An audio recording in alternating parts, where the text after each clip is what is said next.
Public Gold Buyback. Ramai orang simpan emas tapi tak semua tahu di mana tempat paling selamat untuk jual balik emas mereka. Dan inilah sebab Public Gold jadi pilihan utama tuan-puan. Public Gold beli semula semua jenis emas. Public Gold bukan saja beli emas keluaran Public Gold tetapi semua jenama, semua bentuk termasuk emas patah dan barang lama. Jadi kalau tuan-puan ada emas warisan, emas rosak atau emas lama, semuanya boleh dijual balik dengan mudah.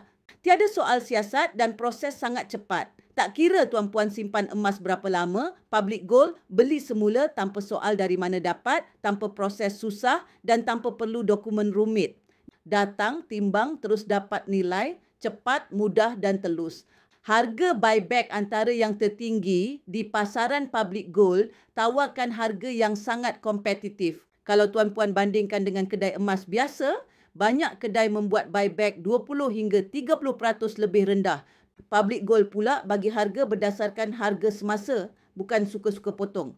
Buyback 24 jam melalui Gold Accumulation Program GAP. Untuk tuan-puan yang simpan emas dalam akaun GAP, tak perlu pergi branch.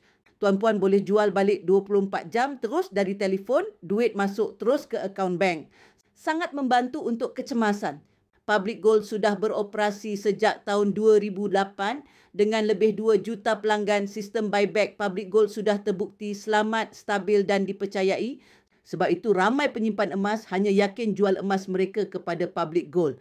Kalau tuan-puan nak mula simpan emas atau nak tahu lebih lanjut tentang cara buyback Public Gold, WhatsApp akak sekarang. Akak akan bantu dengan terbaik.